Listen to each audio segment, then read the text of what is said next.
RERA के बारे में सोचते समय कई खरीदार ये मान लेते हैं कि ये केवल राज्य प्राधिकरण स्तर पर ही कार्य करता है। वास्तव में भारत का सर्वोच्च न्यायालय रेरा को परिभाषित करने में महत्वपूर्ण भूमिका निभाई है।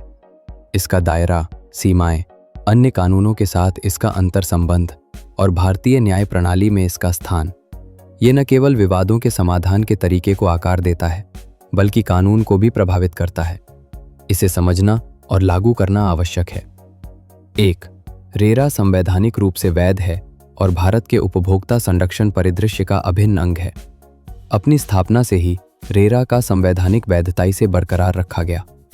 सर्वोच्च न्यायालय सहित अदालतों ने पुष्टि की है कि ये अधिनियम अचल संपत्ति क्षेत्र में व्यापार को विनियमित करने और उपभोक्ताओं की सुरक्षा करने के लिए संसद की शक्ति का वैध प्रयोग है। ये मूलभूत स्थिति सुनिश्चित करती है कि रेरा बिल्डरों और घर खरीदारों के बीच विवादों के लिए केंद्रीय वैधानिक व्यवस्था बनी रहे, न कि वैकल्पिक या गौण। 2. रेरा के उपाय रिफंड ब्याज लागू करने योग्य हैं, सलाहकारी नहीं। सुप्रीम कोर्ट ने स्पष्ट किया है कि रेरा द्वारा प्रदान किए गए उपाय, विशेष रूप से ब्याज सहित धन वापसी, न केवल नैतिक प्रतिज्ञाएं बल्कि लागू करने योग्य अधिकार या आदेश इस बात की पुष्टि करते हैं कि समय सीमा के उल्लंघन की स्थिति में खरीदार राहत पाने के हकदार हैं, बशर्ते ये राहत व्यक्तिपरक विवेक के बजाय तथ्यात्मक विश्लेषण पर आधारित हो। 3. रेरा अन्य कानूनों का पूरक है, इसे आसानी से निरस्त नहीं किया जा सकता। जहां रेरा मौजूद है और लागू होता है, वहां इसके प्रावधान लागू होंगे। आमतौर पर परस्पर विरोधी कानूनों पर हावी होते हैं। उदाहरण के लिए, रेरा अधिनियम और SARF AESI बैंकों जैसे सुरक्षित लेनदारों को नियंत्रित करने वाला कानून से जुड़े मामलों में सर्वोच्च न्यायालय ने ये माना गया कि गृह खरीदारों के लिए रेरा द्वारा प्रदान किए गए संरक्षण को ऋणदाताओं के अधिकारों द्वारा मनमाने ढंग से विस्थापित नहीं किया जा सकता है, खासकर जहां घर उपलब्ध कराने में घर खरीदार की स्थिति महत्वपूर्ण होती है। यह व्याख्यात्मक दृष्टिकोण उन खरीदारों के लिए बेहद महत्वपूर्ण है जिनकी परियोजनाएं दिवालियापन या बैंक कार्रवाई का सामना करती हैं, क्योंकि ये सुनिश्चित करता है कि अन्य कानूनी प्रक्रियाओं के साथ साथ उनके रेरा अधिकार भी बरकरार रहें। 4. रेरा वैधानिक निष्पक्षता को नकार नहीं सकता। अनुबंधों और खंडों की गहन जांच की जाती है। सुप्रीम कोर्ट ने बार बार इस बात पर जोर दिया है कि अनुबंध की वे धाराएं जो वैधानिक सुरक्षा को कमजोर करने का प्रयास करती हैं, कठोर जांच के अधीन होती हैं।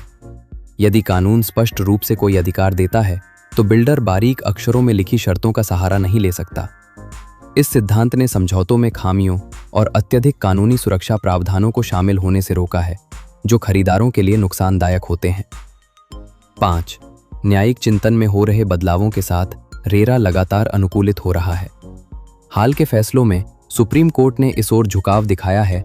व्यापक संवैधानिक मूल्य, विशेष रूप से अनुच्छेद 21 जीवन का अधिकार में निहित आवास का अधिकार, इससे गृह खरीदारों की सुरक्षा वाणिज्यिक कानून से परे चली जाती है। मौलिक अधिकारों का क्षेत्र, इस बात पर जोर देते हुए कि सुरक्षित आश्रय तक पहुंच केवल एक संविदात्मक मामला नहीं बल्कि एक सामाजिक प्राथमिकता है। हालांकि ये दृष्टिकोण अभी तक कानून में संहिताबद्ध नहीं किया गया है, ये न्यायालय के व्यापक दृष्टिकोण को दर्शाता है।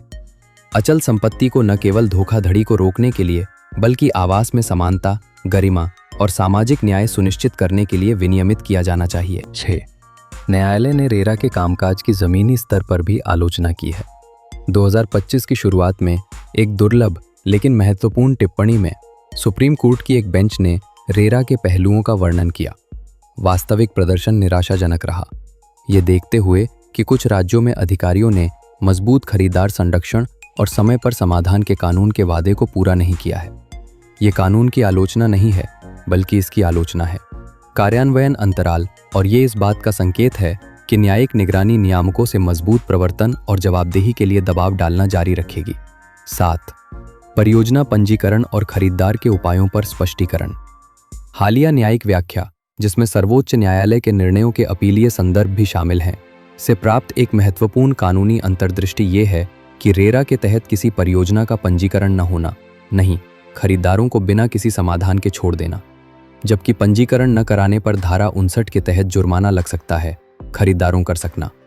यदि तथ्य इसे उचित ठहराते हैं तो रेरा की धारा 31 के तहत उपचार की मांग की जा सकती है, विशेष रूप से जहां केवल पंजीकरण की कमी के कारण राहत से इनकार नहीं किया जा सकता है। इससे ये सुनिश्चित होता है कि तकनीकी खामियों का इस्तेमाल न्याय से वंचित करने के लिए न किया जाए। 8. खरीदारों के प्रति सर्वोच्च न्यायालय के रुख का सारांश। विभिन्न मामलों और वर्षों में रेरा के साथ सुप्रीम कोर्ट की सहभागिता से कई मुख्य विषय उभरते हैं। रेरा मौलिक है और संवैधानिक रूप से मान्य है। ये राज्यों या डेवलपर्स के लिए वैकल्पिक नहीं है। रेरा के तहत गृह खरीदार के अधिकारों में वास्तविक उपाय शामिल हैं। मात्र समझाने बुझाने से परे भी धन वापसी और ब्याज वसूला जा सकता है। रेरा अन्य कानूनों के साथ इस तरह से परस्पर क्रिया करता है कि उसे अनुचित रूप से दरकिनार नहीं किया जा सकता, विशेष रूप से जटिल दिवालियापन या बंधक संबंधी मामलों में। संविदात्मक तकनीकी खामियों के जरिए वैधानिक सुरक्षाओं से बचा नहीं जा सकता। न्यायिक टिप्पणियों में आवास को जीवन और गरिमा के संवैधानिक अधिकार के हिस्से के रूप में तेजी से परिभाषित किया जा रहा है। क्रियान्वयन की आलोचना जमीनी स्तर पर मजबूत प्राधिकारियों की कार्रवाई की आवश्यकता को बल देती है। ये आपके लिए क्यों मायने रखता है? एक गृह खरीदार के रूप में सुप्रीम कोर्ट के रुख को समझना आपको कानूनी रूप से तैयार करने से कहीं अधिक लाभ पहुंचाता है। ये आपके दृष्टिकोण को बदल देता है। मानसिकता, आप बिक्री अधिकारियों या देरी के भरोसे नहीं हैं। आपके दावे सैद्धांतिक नहीं हैं, उन्हें सर्वोच्च न्यायालय का समर्थन प्राप्त है। आप अपने आवेदनों को न्यायिक प्राथमिकताओं के अनुरूप बना सकते हैं।